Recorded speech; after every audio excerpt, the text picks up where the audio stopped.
Hi everyone, it's Diane. Thanks for showing up today. Today we're going to talk about the foundation of leadership, and that is trust. And I'm coming to you from a different location today, so for those of you who are regular subscribers, you might not notice the background, but um, anyway, that's the cool thing about today's world. We can do our work from anywhere. So I trust that you've shown up to this session to learn a bit more about, as I say, the foundation of trust. I want to first of all read you a few quotes to just see if any of these resonate with you or if you've ever experienced these situations. I know we have to partner with other organizations, but how do we collaborate with people we don't trust? We're part of a sector, the not-for-profit sector, that's heavily regulated and subjected to all sorts of rules, all of which scream distrust. How can we build trust in our organization in such a low trust setting? My supervisor tells me she trusts me, but she micromanages and hovers over me and that just shows me the opposite. Why can't she see this? How can I trust management to do the right thing? They keep saying one thing and then changing their others or not following through. It's hard to figure out what's happening. I don't trust them.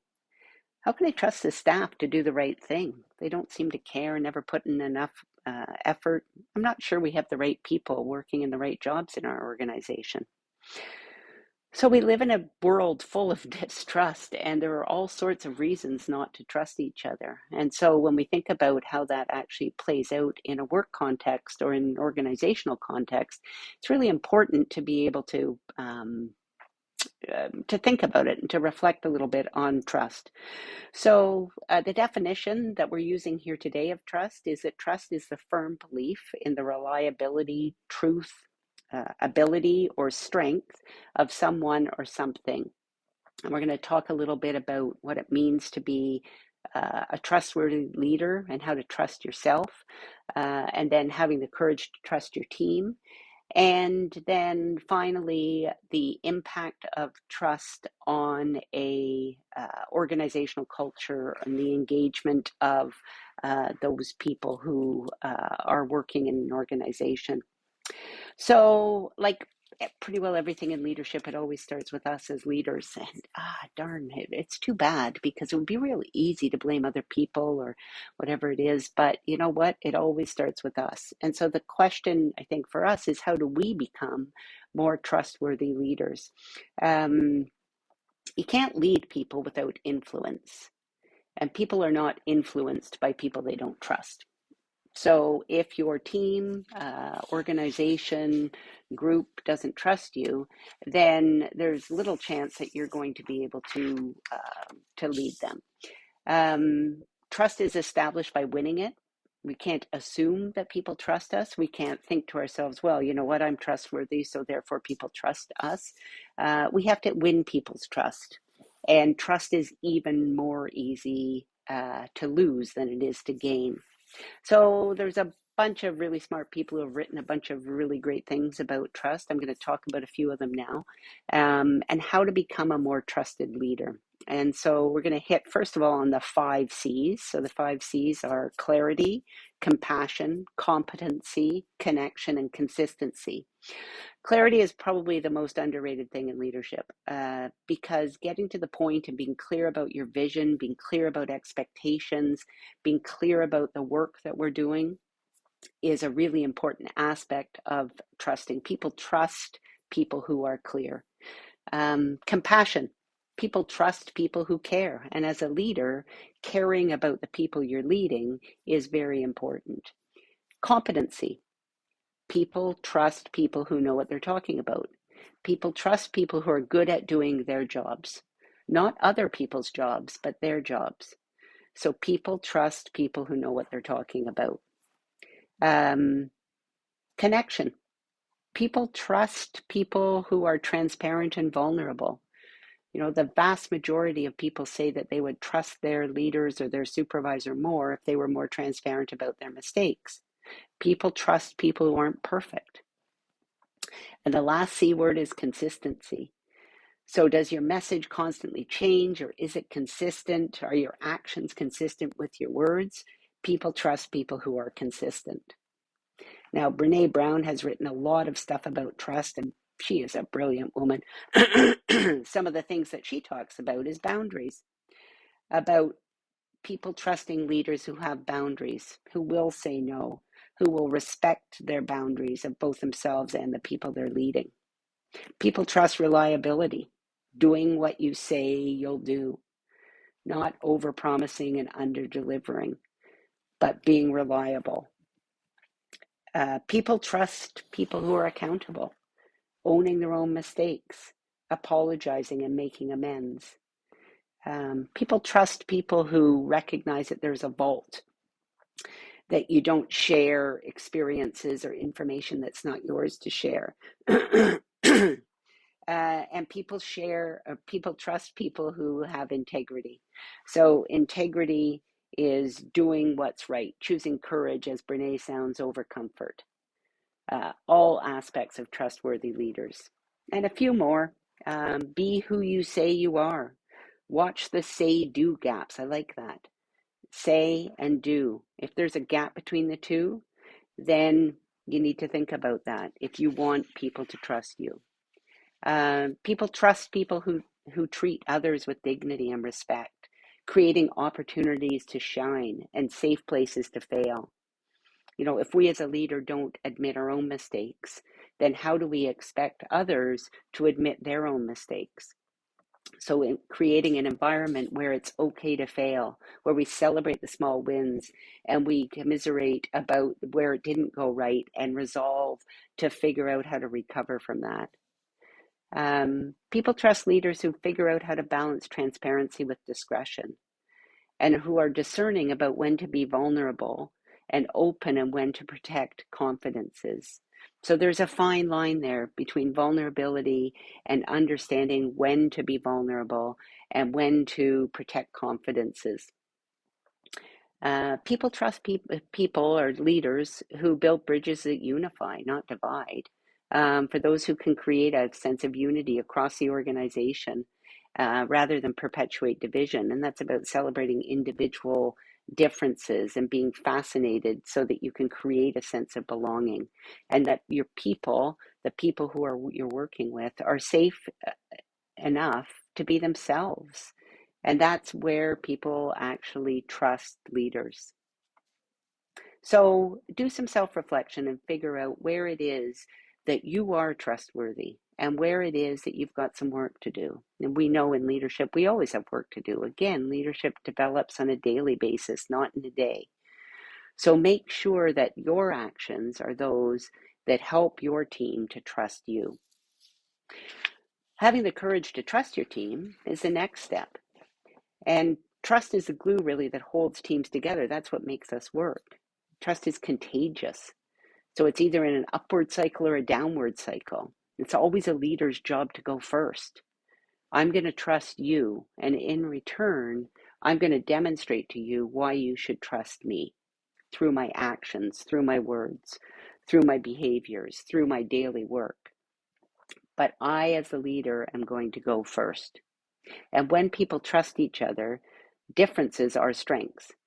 And when they don't trust each other, differences are divisive. You know, nobody understands, nobody cares, nobody even, you've got standoffs going on. I don't trust you, you don't trust me. Well, so what? We're probably not going to be able to finish the work that we started out to do together. So, when people don't trust each other, as I say, differences are divisive. And in order to create an environment where we can develop other people, we have to establish a foundation of trust. So, how can we do that? Well, Covey wrote a fantastic book called Smart Trust, and I think that's actually what's really cool.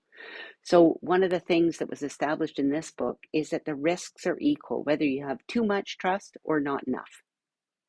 I think we often go to, if I trust that person, I'm going to get screwed, or it's not going to work well, or it's going to reflect badly on me. But actually, the risks are the same, whether you trust too much or trust too little. And extending trust is always an act of faith. And so, how is it that we can extend trust in a way that's smart? So, we have to actually think about the head and the heart, or the heart and the head. The heart is the courage to trust, a propensity to trust, as Covey calls it, the inclination, the bias, the desire to trust others. That's the head. That's the heart. Oh gosh, okay, I'm getting messed up. I made a mistake. Trust me, I'll fix it. So first of all, the heart. I'm going to trust you. I've got the desire to trust you. Now I'm going to use my head and I'm going to apply some analysis. And I am going to think about the opportunity. So what am I trusting you with?